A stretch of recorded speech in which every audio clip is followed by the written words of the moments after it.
नमस्कार दोस्तों, 6 अगस्त 1945।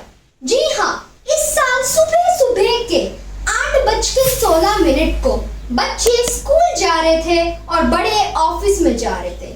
जी हाँ, इस साल इस वक्त के दौरान बस 40 सेकंड के अंदर जापान के एक छोटे से शहर हिरोशिमा और नागासाकी में 40 सेकंड्स के अंदर एक एनोला गे नाम का B-29 बॉम्बर ने एक एटॉमिक बॉम्ब, जी हाँ आपने सही सुना, एक दर्दनाक एटॉमिक बॉम्ब जिसका नाम था द लिटिल बॉय। यूएसए ने इसका नाम रखा था द लिटिल बॉय। आपने सुना ही होगा वीडियो के शुरू में।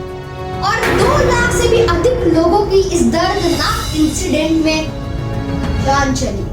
जी हाँ, मैं बात कर रहा हूँ 1945 यानी वर्ल्ड वॉर 2 के दौरान ये हॉरिफाइंग इंसिडेंट के बारे में। तो चलो let this amazing video begin.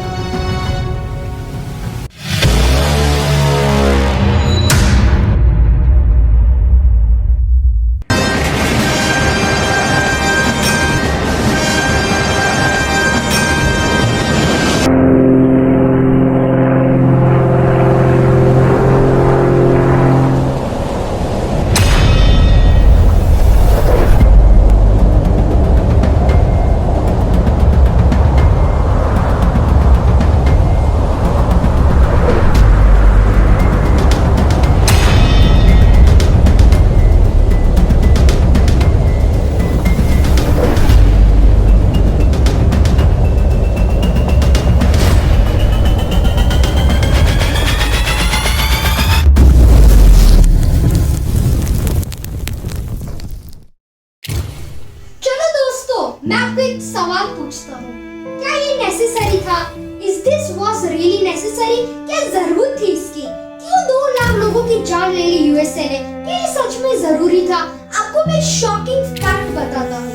100% में से सिर्फ 5%, जी हाँ मात्र 5% मिलिट्री फोर्सेस थी जापान की, बाकी सब सिविलियंस थे। जी हाँ, 95% सिविलियंस थे, यानी आम नागरिक। पर क्यों ऐसा क्यों किया यूएसए ने?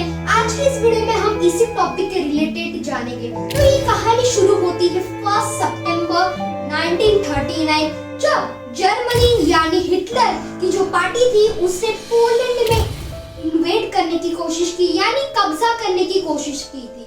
और यही कोशिश में बाकी देशों ने भी पार्टिसिपेट कर लिया वर्ल्ड वॉर में। बाकी देश आ गए जंग के मैदान में और ऐसे शुरू हुआ था वर्ल्ड वॉर 2 1939 में। पहले यूएसए स्टार्टिंग में वॉर में इंटरफेयर करने की कोशिश नहीं कर रहा था, दूर रह रहा था वॉर से, पर मजबूरी में यूएसए को वॉर में आना पड़ा। पर क्यों आना पड़ा? इसका एक सिंपल रीजन है, पर्ल हार्बर।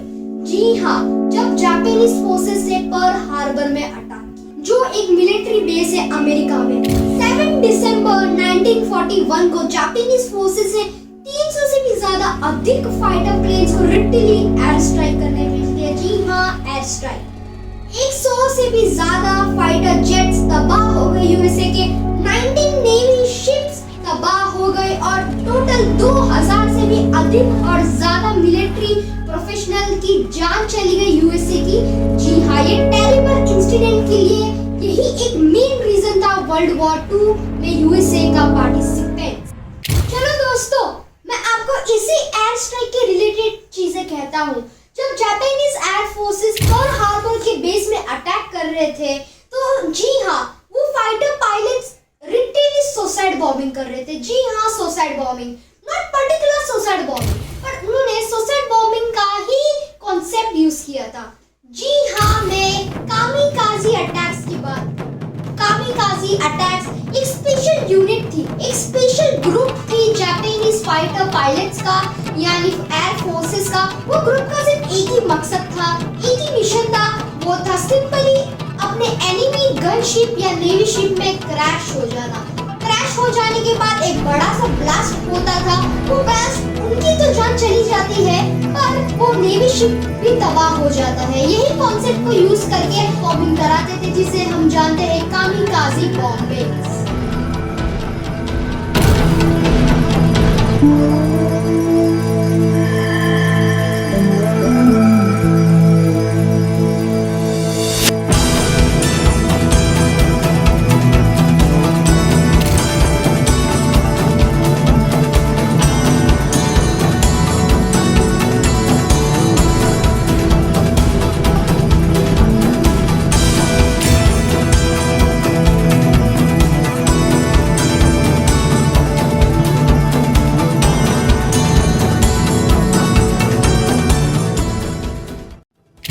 और एक चीज मैं आपको कहता हूँ, अमेरिकन्स इस कामिकाज़ी बॉम्ब्स को बाका बॉम्ब्स कहकर पुकारते थे। जी हाँ, बाका बॉम्ब्स। बाका एक जापानीज शब्द है जिसका मतलब है फूलिश, इडियट, डम।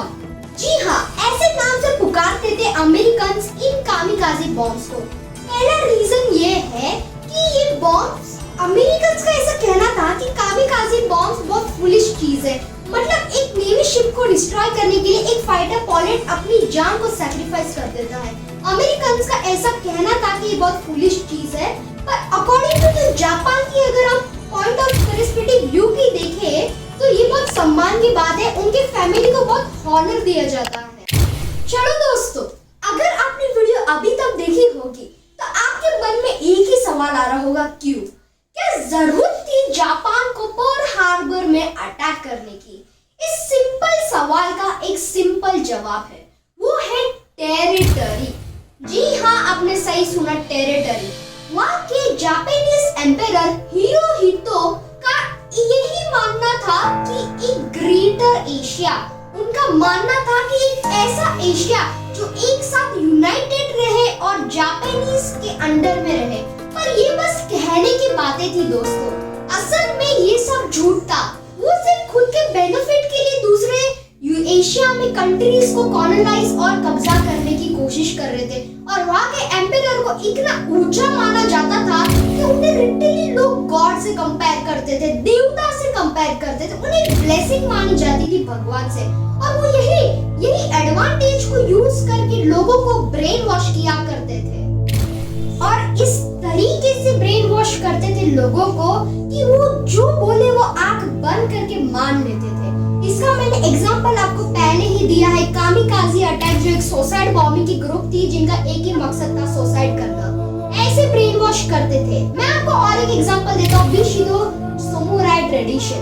ये ट्रेडिशन में ऐसा बताया जाता था कि एक समुराई को मौत से डर नहीं लगना चाहिए, मौत को हमेशा द एंड सोचना नहीं चाहिए और कभी डरना नहीं चाहिए। और इसी को मॉडिफाई करके झूठ मूठ कह के उन्होंने बताया कि एक समुराई को अपने एम्परर के लिए मरना चाहिए, डरना नहीं चाहिए। और एम्परर के लिए मरने के लिए एक बहुत ऑनर और बहुत ऊंची बात कहकर ऐसे लोगों को ब्रेन वॉश, और लोग इस तरीके से ब्रेन वॉश हो जाते कि बच्चे को ऐसे ट्रेन किया जाता था कि अपने हाथ में एक्सप्लोसिव लेके टैंक के नीचे सो जाओ और सुसाइड कर लो, खुद भी मर जाओ और टैंक को भी तबाह हो जाने दो।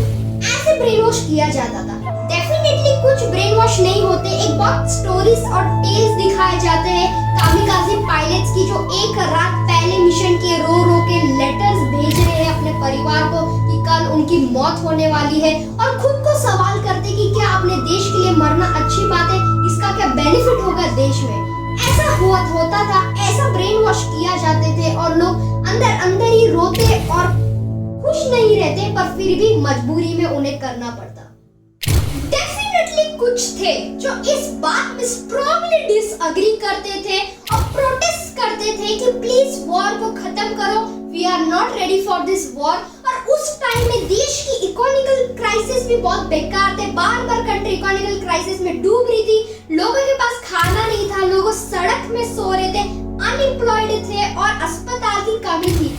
और मिलिट्री ने भी कोशिश की थी उनके एम्परर को बताने के लिए कि हमारी कंट्री वॉर के लिए रेडी नहीं है, ये बहुत बैड डिसीजन है। पर आप तो जानते हैं वहाँ के एम्परर कैसे थे, उन्होंने पहले ही डिक्लेयर कर दिया कि हम सरेंडर नहीं करेंगे और इन बातों को पीछे रख के वॉर को कंटिन्यू रखा। अगर हम टेरिटरी के टॉपिक में आपस आए तो एक side Japan, Mongolia, Soviet union, China जैसी कंट्री में कंटिन्यूस अटैक कर रहा है और कब्जा करने की कोशिश कर रहा है। अगर हम दूसरे साइड देखें तो हिटलर की नाजी पार्टी कंटिन्यूस अटैक कर रही है अपने नेबरिंग कंट्रीज को। तो यूएसए जैसी पावरफुल कंट्री ऐसे बैठे बैठे देख तो नहीं सकती। जरूर उन्होंने एक्शन लिया पर without physical interaction with the war. वो चाहते थे इंटरफेयर नहीं करे वॉर में, बस एक थोड़ा सा छोटा सा एक्शन ले ताकि इस वॉर को खत्म कर सके। तो तब जाके यूएसए ने एक्सपोर्टेशन और ट्रेडिंग में नाकाबंदी लगाई अगेंस्ट जापान। पहले तो उन्होंने कॉपर, आयरन जैसे इंपॉर्टेंट मेटल्स को उन्होंने ट्रांसपोर्टेशन करना बंद कर दिया। जापान का कुछ खास रिस्पॉन्स नहीं आया इससे, क्योंकि जापान को फर्क नहीं पड़ रहा था वो टाइम में। पर जब जाके यूएसए ने ऑयल की एक्सपोर्टेशन में नाकाबंदी लगा दी, तब आया जापान को बहुत गुस्सा, क्योंकि जापान के लिए ऑयल एक बहुत वैल्यू फॉर मनी सोर्स था, एक बहुत इंपॉर्टेंट सोर्स था उनके कंट्री के लिए। और ऑलरेडी जापान इकोनॉमिकल क्राइसिस में गिर रहा था। तो तब जाके जापान ने अगेंस्ट यूएसए एक्शन लिया। उन्होंने ऐसा सोचा कि हम अमेरिका में डिपेंडेंट नहीं रहेंगे और खुद का ऑयल सोर्स निकालेंगे। इसी चक्कर में जापान ने अमेरिका के एलाइड फ्रेंड्स कंट्री में कब्जा करने का चाहा और खुद का ऑयल सोर्स निकालना चाहा। पर उन्होंने पहले सोच लिया अगर हम अमेरिका जैसी कंट्री के साथ कोई इंटरफेयर करे तो डेफिनेटली अमेरिका फाइट बैक तो करेगा, रिवेंज तो लेगा। तो इसी चीज को मायने रखते हुए जापान ने पर्ल हार्बर में अटैक कर दिया ताकि उनके मिलिट्री गनशिप्स और एयरक्राफ्ट तबाह हो जाए, ताकि वो वॉर में इंटरफेयर ना कर सके और लड़ नहीं सकते अगेंस्ट जापान। यही सोच के उन्होंने पर्ल हार्बर में अटैक कर लिया। पर अगर हम मेरे पॉइंट ऑफ व्यू में देखें तो बहुत फूलिश चीज है। अगर हम उनके टेरिटरी में अटैक करेंगे तो डेफिनेटली यूएसए फाइट बैक तो करेगा ना। और वही हुआ, यूएसए ने फिर ऑफिशियली वॉर डिक्लेयर कर दी अगेंस्ट जापान। और तब जाके यूएसए ने पहला शुरुआत और पहला कदम रखा जंग के मैदान में। The unprovoked attack by Japan on Sunday, a state of war has existed between the United States and the Japanese Empire. उन्होंने पहला ऑपरेशन चूज किया 26 मार्च 1945, ऑपरेशन डाउनफॉल। इसमें एक ही मकसद था, एक छोटे से आइलैंड ओकिवाना में जाकर रिटेली अटैक कर दे। ऑपरेशन डाउनफॉल में दोनों कंट्रीज एक दूसरे के साथ वॉर छेड़ना चाहती थी और अटैक करना चाहती थी। वॉर तो हो गया और अमेरिका जीत गया, पर अमेरिका ने नोटिस किया जापानीज फोर्सेस के आखिरी खड़ा हुआ आदमी भी सरेंडर करने के लिए तैयार नहीं था और सैक्रिफाइस करने के लिए तैयार था। यही को मायने रखते हुए अमेरिका के 12,000 से भी ज्यादा सोल्जर्स मारे गए और 50,000 से भी ज्यादा इंजर्ड हो गए। और यही चीज और हम जापान का भी देखें तो जापान के 1 लाख लोगों सोल्जर्स की भी डेथ हो गई बैटल ऑफ ओकिवाना में। और एक फैक्ट आपको बता दूं, बैटल ऑफ ओकिवाना सबसे टेरिबल वॉर माना जाता है साउथ पैसिफिक में। और हाँ, ओकिवाना रिमोट आइलैंड में एक लोग रहते थे, उन्हें हम कहते हैं ओकिवाना। उनकी 1/4 ऑफ पॉपुलेशन मारी गई। इतना टेरिबल ये वॉर था। ऑपरेशन डाउनफॉल के होने के बाद वर्ल्ड वॉर 2 अपने पूरे फुल स्विंग में थी। हर एक देश एक दूसरे से अटैक कर रहा था। फिर कुछ ही महीने के बाद हिटलर ने सुसाइड कर दिया और सरेंडर किया। इटली जैसे देश ने भी सरेंडर कर दिया और आखिर में सिर्फ 2 मेजर कंट्रीज बची। लास्ट पल था, लास्ट टाइम था वॉर का, और वो देश थे अमेरिका और जापान। अमेरिका को और लड़ना नहीं था। आफ्टर ऑपरेशन डाउनफॉल के बाद उन्होंने जो टेरिबल लॉस पाया, वो लॉस वो आपस नहीं पाना चाहते थे। इसी कारण ब्रिटेन, चाइना और अमेरिका के बड़े-बड़े प्रेसिडेंट्स एक साथ में आए और एक लेटर भेजा जापान को और कहा अगर आप सरेंडर नहीं करेंगे तो अटर डिस्ट्रक्शन होगा जापानीज आर्म्ड फोर्सेस का। जापानीज ने अपने सपने में भी नहीं सोचा था कि ये एक पहला एटॉमिक बॉम्ब होगा। अपने सपने में भी ऐसा नहीं सोचा था। विदाउट स्पेसिफाइंग किए कि उनका मतलब है क्या अटर डिस्ट्रक्शन से, ऐसा कह दिया। ओनली बोला डिस्ट्रक्शन होगा, ये नहीं बोला बॉम्ब गिरा जाएगा। और आप तो जानते हैं वहाँ के जापानीज लोग कैसे हैं, उनका बुशिडो ट्रेडिशन कैसा है। तो डेफिनेटली वहाँ के एम्पायर ने मना कर दिया, रिजेक्ट कर दिया उस फॉर्मल लेटर को और भेज दिया अमेरिका की तरफ से कहकर हम रिजेक्ट कर रहे हैं। और आप तो जानते हैं अमेरिका और लड़ना नहीं चाहता था और अमेरिका को मजबूरी में पहला एटॉमिक बॉम्ब गिराना पड़ा हिरोशिमा में। वो था द लिटिल बॉय, जिसे हम शुरू से जानते आ रहे हैं।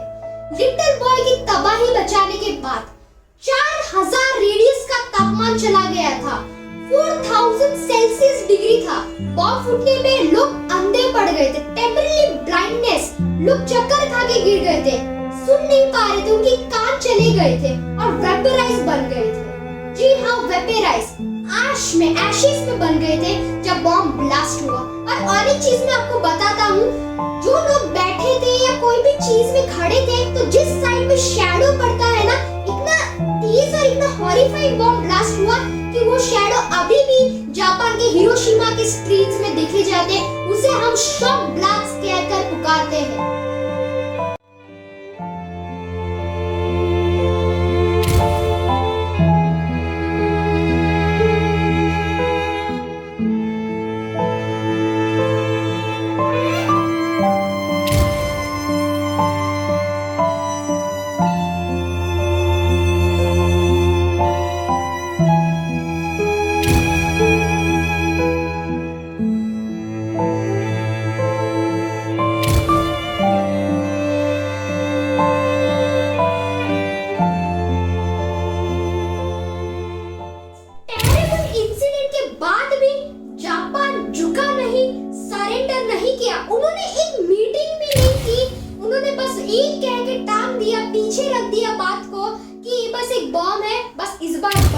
गिरा गया है और आपस रिजेक्ट कर दिया ऑफर को और सरेंडर नहीं किया। अमेरिका को ये बात पता चली कि आपस सरेंडर का रिजेक्ट कर दिया, तो अमेरिका ने उसके करीबन 3 दिनों के बाद फैट मैन की एंट्री हुई। जी हाँ, फैट मैन ने नागासाकी में अमेरिकन्स ने बॉम्ब गिरा दिया। जी हाँ, फैट मैन को गिरा दिया। इस बार Fat Man the Little Boy से भी ज्यादा बड़ा और अटर डिस्ट्रक्शन करने वाला था, पर ऐसा हुआ नहीं, क्योंकि जो लोग हिरोशिमा में रहते थे उनके साथ एक टेरिबल इंसिडेंट होने के बाद ये न्यूज़ पूरी जापान में फैल गई कि अमेरिका ने पहला एटॉमिक बॉम्ब हिरोशिमा में गिरा दिया है। और न्यूज़ में सब अलर्ट हो गए कि जी हाँ, ये हमारी कंट्री, हमारे स्टेट में भी हो सकता है, हमें भी सेफ रहना होगा, शेल्टर ढूंढना होगा। और शेल्टर के चक्कर में ही जापानीज लोग पहाड़ के पीछे या पहाड़ के आगे छुप गए थे, जंगलों में रहने चले गए, ताकि अगर उनके साथ कोई ऐसा हॉरिफाइंग इंसिडेंट हो तो वो जिंदा रह सके। अगर मैं हिरोशिमा की बात करूं तो हिरोशिमा में कोई पहाड़ नहीं था या कोई जंगल नहीं था, इसीलिए ज्यादा तबाही मची थी उधर। ये नागासाकी में फैट मैन की एंट्री होने के बाद भी आपस जापान झुका नहीं। जी हाँ, झुका नहीं, पर फिर भी दूसरी साइड से हमारी सोवियत यूनियन ने एंट्री। जी हाँ, सोवियत यूनियन ने सरप्राइज अटैक कर दिया, अपने टैंक्स को भेज दिया तबाही बचाने के लिए, और तब जाके वहाँ के एम्पायर मान लिया सरेंडर करने के पहले। पर फिर भी वहाँ के आर्म फोर्सेस, जापानीज मिलिट्री ने इनकार कर दिया, बोले कि हम झुकेंगे नहीं, भले हमारा देश पूरा तबाह हो जाए, पूरा न्यूक्लियर बॉम्ब से तबाह हो जाए, पर हम झुकेंगे नहीं। पर उनके एम्पायर के पास कोई ऑप्शन नहीं था, बिना कुछ सोचे समझे डायरेक्ट सरेंडर कर दिया, और तब जाके वॉर खत्म हो गया। फाइनली वर्ल्ड वॉर 2 खत्म हो गया। और एक चीज कहता हूँ, ये हिरोशिमा और नागासाकी के बॉम्बिंग के बाद कहानी खत्म नहीं हुई। जी हाँ, खत्म नहीं हुए। 20 या 30 साल के बाद भी लोगों को बीमारियां होने लग गई, रेडिएशन सिकनेस नाम की बीमारियां होने लगी। कुछ एक दिन में मरे, कुछ एक हफ्ते में मरे, कुछ महीनों में मरे। ये बीमारी इतनी टेरिबल थी कि आदमी वक्त के साथ सड़ने लग रहा था। जी हाँ, सड़ने लग रहा था, एक स्लो पॉइजन जैसी बीमारी हो गई थी। और जब हिरोशिमा और नागासाकी के बॉम्बिंग के कुछ घंटों के बाद बारिश होने लगी, लोग खुश हो गए, लोग प्यासे थे, पर गेस व्हाट, इसमें बिग ट्विस्ट है, वो बारिश न्यूक्लियर वेस्ट था, टॉक्सिक था। वहाँ के जो रेडिएशन के जो न्यूक्लियर वेस्ट आसमान में जाके वेपराइज होके क्लाउड्स बन के बारिश गिरा रहा था।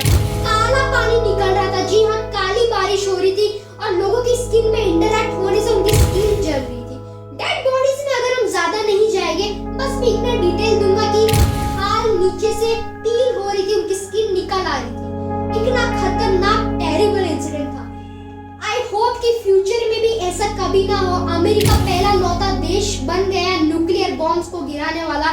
इसके बाद हर एक कंट्री में कानून बनने लग गए, अलग अलग टाइप के लॉज बने कि अगर न्यूक्लियर बॉम्ब को गिराना है तो इतने ऑप्शंस है, कानून बन गए। अगर हम थ्योरी की बात करें तो इस बॉम्बिंग के बहुत रीजंस दिखाए जाते हैं, एक रीजन नहीं, इसके मल्टीपल थ्योरीज है। पहला थ्योरी ये कहता है कि अमेरिका के पास अपने न्यूक्लियर बॉम्ब को टेस्ट करने की जगह नहीं थी। जी हाँ, जगह नहीं थी, कमी पड़ रही थी और ऑलरेडी वॉरफेयर चालू था और ऑपरेशन डाउनफॉल के बाद उनके पास एक अच्छा बहाना मिला कि हाँ अपने न्यूक्लियर वॉर को भी टेस्ट कर सके और बॉम्ब गिरा के देखे। और कुछ लोग दूसरी थ्योरी और कुछ लोग ऐसा भी कहते हैं नागासाकी की बॉम्बिंग टोटली अननेसेसरी है। जी हाँ, नागासाकी की बॉम्बिंग अननेसेसरी है, ऐसा कुछ लोगों का मानना था। क्योंकि जब सोवियत यूनियन ने एंट्री मारी तो डेफिनेटली एम्पायर ऑलरेडी सरेंडर करने वाले थे, क्योंकि एम्पायर जानते हैं एक साइड से यूएसए बॉम्ब गिरा रहा है और दूसरे साइड से सोवियत यूनियन लड़ाई कर रहा है। तो ऐसा थ्योरी बताते, ऐसे बहुत सारी थ्योरीज है, पर उनके लिए हम ज्यादा डिटेल में नहीं जाएंगे। और एक मॉडर्न डिप्लोमा भी है आजकल के नए लॉस। अगर आप अब चलो आपसे मैं एक सवाल पूछता हूँ, आप वहाँ के प्रेसिडेंट हो अमेरिका के और आपको हिरोशिमा में बॉम्ब गिराना है, पर एक शर्त में, वो शर्त ये है कि आपका परिवार हिरोशिमा में रहता है, तो आप गिराओगे? जी हाँ, ऐसे हार्ड सवाल पूछे गए थे प्रेसिडेंट को। प्रेसिडेंट ने तो बहाना दे दिया कि ऑपरेशन डाउनफॉल में ज्यादा लोग मारे जाते, बल्कि हिरोशिमा में ऐसा कह के बात को पीछे तो ला ली। पर आप क्या करते, प्लीज कमेंट्स में मुझे लिख के बताना। और आपको क्या लगता है कि ये बॉम्बिंग नेसेसरी थी कि नहीं? चलो आपको मिलता हूँ मैं नेक्स्ट वीडियो